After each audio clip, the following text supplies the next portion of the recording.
Welcome to the Sober and Happy podcast, where we talk about all things recovery related, how to navigate the challenges that we will face along the way on our journey towards our best lives, and how we could go from living a life of simply just being sober to a life where we're both sober and happy. I remember getting my 5-year chip at an AA meeting. The home group that I used to attend had a big birthday night filled with lots of celebration.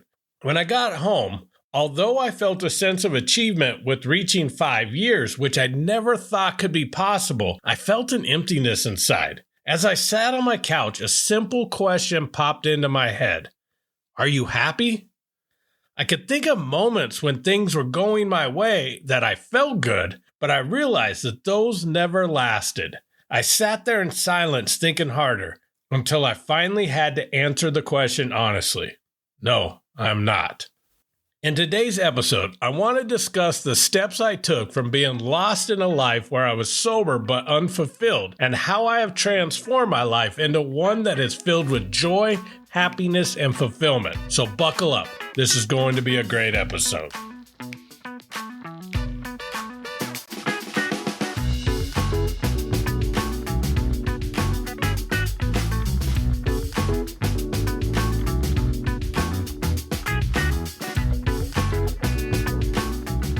I want you to pause and ask yourself that same question. Are you happy? If you were to measure the success of your recovery by joy and fulfillment instead of sober days accumulated, would you consider your recovery a success right now? When I started asking most people this, they would point to events in their life that made them happy. But if I asked them to think of a day that didn't have things on the outside going their way, would they still feel happy? Surprisingly, the more people I asked this question to in recovery also had the same realization I did that night after receiving my 5-year chip. We have a baseline level of happiness. Things in life might make us happier or sadder than that baseline level, but once that temporary emotion wears off, we always return to that level. It's like a thermostat in your home. If the heat goes up, the air conditioner kicks on and brings it back down to the level we have the thermostat set at. If it gets cold outside, the heater kicks on and brings us back to the temperature we have set. Most people try to get happy with external conditions. Many of us, when we are down, simply seek out that temporary boost in our mood. That is exactly what we did when we were in our addiction. We found something that would quickly make us not feel the way we didn't want to feel. That is the temperature outside and not where we have the thermostat set. We relied on the validation of others rather than working on feeling better about ourselves. Our thermostat is directly linked to our identities, and no outside shifts from external conditions will adjust the setting. For example, I have battled with insecurities most of my life. My go-to fix for this was to try to seek outside validation. Whether it was a promotion at work, someone telling me I'm doing a good job, or trying to get into a relationship so I could feel loved. Each of these things were effective in temporarily raising the outside temperature. However, since my identity was someone who is not good enough, it would always quickly return to my internal beliefs about myself. I would get a compliment, it would feel good at the moment, and then a voice inside me would say, "They're just saying that to be nice." In relationships, I was plagued with insecurities, so to stay happy within them, I would need constant validation to feel happy and secure. That is a perfect recipe for a relationship that is nothing but highs and lows. This is why you see so many people self-sabotage themselves when things are going well. They have not changed their identity. If you are a 60-degree person and life starts getting better and you find yourself at 80 degrees, you'll find some way to crank the air conditioner up and bring life back down to 60. And when we're living a 60-degree life, we'll always blame the external circumstances when we're the ones turning on the AC to bring the temperature back down to match the identity temperature setting.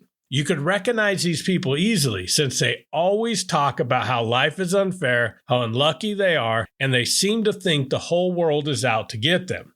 However, if you look at someone that lives as a 90, those are the people that no matter what happens to them always seem to land on their feet. These people are also easy to recognize. They're the ones that seem to always know things are going to turn around no matter how bad things are at the moment. They're also the ones that the 60-degree people insist are just luckier than them. Your identity and what you tell yourself matter. This is why I struggled with my recovery at Alcoholics Anonymous. What is the identity that is constantly being reinforced within that program? You're always going to be an alcoholic. You're powerless. Alcohol is always going to be a danger, and the second you let your guard down, you're in danger of relapse. You'll need meetings the rest of your life, and in those meetings, so often the talk is about everything wrong in people's lives. It should be no surprise that so many people in AA are full of anxiety and depression that often grows the longer that they are sober, that they always need a meeting and are always looking for external forces outside of themselves for their own strength and happiness, and that the program doesn't work for most people that try it. My recovery and happiness drastically improved once I dropped all of those identities. I don't identify myself as an alcoholic today. I just don't drink. I know I'm not in danger of drinking because it is no longer who I am. I'm not delusional and think that I could drink again someday. I simply love my life so much today that there's zero chance I would do something that would jeopardize it. I know I possess the power to continue to grow into the person I need to be and face anything life throws at me because I am resilient. I know all of these things are possible for anyone because I live them daily. Ask yourself, what parts of your identity are holding you back? Do you think you're not worthy? Do you think you're not lovable? Do you think you're undisciplined? Do you think you are powerless? Do you think you're a bad friend, spouse, employee, or family member? Do you think you aren't smart enough? I want you to identify those things that are holding you back, and then we could work on how to start shifting out of that. For long-term happiness, we must concentrate on the things that will raise our happiness thermostat permanently. We will still have highs and lows. However, when we return to our baseline, that will be higher. Here are some tips that I found along the way that have helped me raise my thermostat.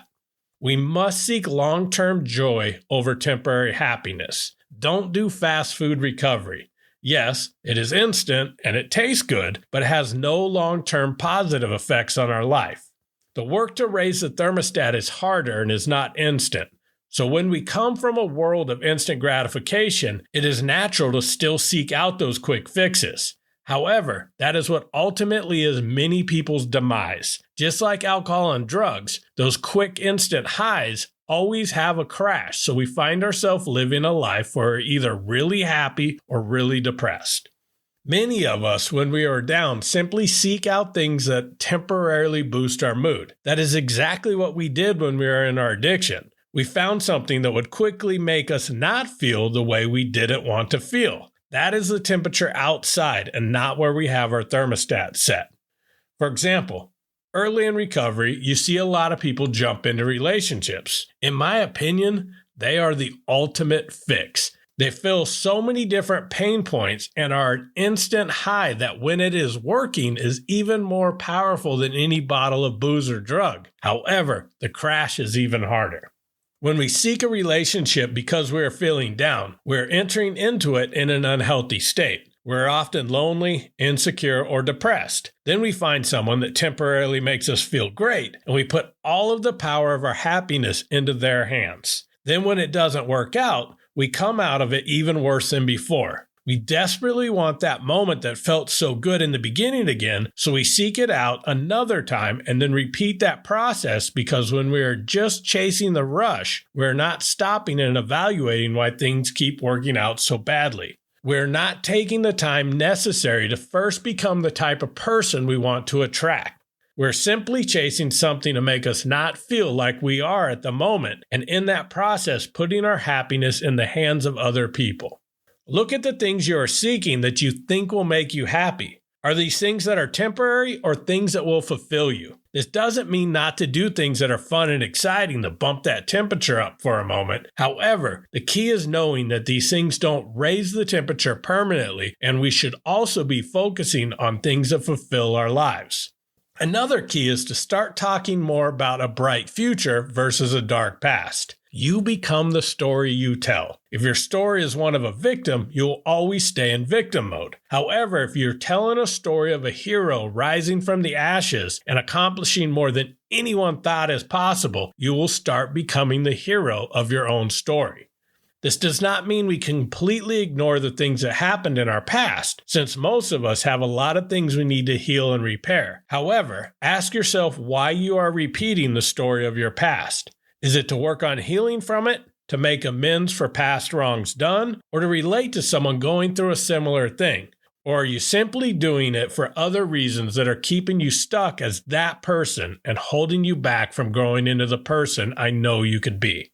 We must also see things for how they are and not worse. Alcoholics and addicts have a great ability to embellish both the good and bad. We spend most of our time in active addiction lying about how much we drink or use, yet when we get clean and sober, we often switch to bragging about how much we used. It becomes a competition, a sense of pride even. However, it usually doesn't stop at how bad our drinking was. One person tells a story about how bad their childhood was, someone always seems to chime in and try to one-up them. Watch someone talk about their problems and see how many people jump in and start talking about the problems they have that are even worse.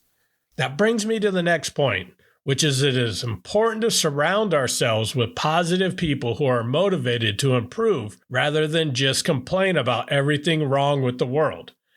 There's a great quote by Jim Rohn that says, "You are the average of the 5 people you spend the most time with." Look at the people you spend the most time with. Where do they have their thermostat set? I bet you'll find yours falls somewhere in the middle of them. I also found it is helpful to identify your goals and check in often to see if you're working towards them. I ask myself the question nightly if my day supported my goals.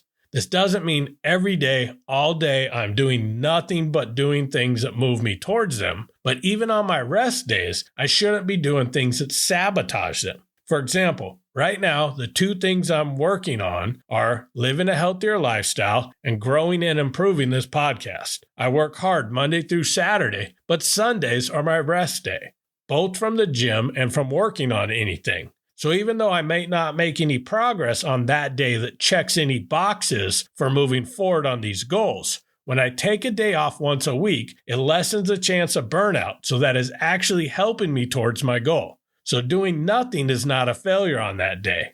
However, I still should not do things to sabotage my goals, like losing a week of progress and losing weight with a day filled with ordering takeout. We don't change our thermostat setting and our identities overnight. It is done by working on our goals daily. Break down your goals into small, quickly achievable tasks. You want to link these efforts to your identity you are shifting into. Ask yourself, what can you do today that will bring you a little closer to the person you want to be? For me, at the beginning of recovery, I wanted to become someone who could be counted on. So each day, I focused on keeping my commitments, meeting deadlines at work, showing up when I said I would, and keeping my word. As time went on, I shifted from being someone that wanted to be the person that could be counted on to becoming someone that just does those things naturally, because now I am someone that can be counted on. I promise you, if you do this daily, one day you'll wake up and realize you have become the new person that you've always wanted to be. It is key that we don't let other people set our thermostats for us. We could do this in many ways. One is judging yourself by what you think other people think about you. Another way is living your life to please others. Are you in the career that you want to be, or the one that you think looks good when someone asks you, "What do you do for a living?" Are you chasing dreams that will make you proud, or the ones that you think will make others in your life proud of you? Fulfilling dreams for other people is the most unfulfilling way to live your life. When we are living our lives for other people, it is like having one of those lock boxes you see in an office building that doesn't allow you to adjust the thermostat to the temperature you want. Chase your own dreams. Live your best life. Once you begin bumping your thermostat up, you will discover the beauty of having it set at a higher level. The external conditions do not matter at that point. I live in Phoenix. In the summer, when it's 115 outside, it is still a comfortable 75 in my house. That doesn't mean when I have to run an errand in the middle of the day that I'm not exposed to the uncomfortable Phoenix summer. However, I still return to my house, which is a beautiful 75 degrees cool. Life is the same way. We will have seasons. Sometimes the outside temperature matches our thermostat and we don't have to handle the swings of high or low temperatures outside. However, no matter the season, whatever your thermostat is set at is where you will always return to. If you want to raise your level of joy, you must stop trying to control the weather and instead dedicate your life to doing the actions that will raise your thermostat setting permanently. I know you could do it, so get to bumping that temperature up. Thank you so much for listening, and I am hoping you are enjoying my podcast. If you are finding it impactful, all I ask is that you please share it so it could impact others. New episodes come out each Friday, so I look forward to connecting with you next week. And as always, thank you so much for listening, and keep living sober and happy.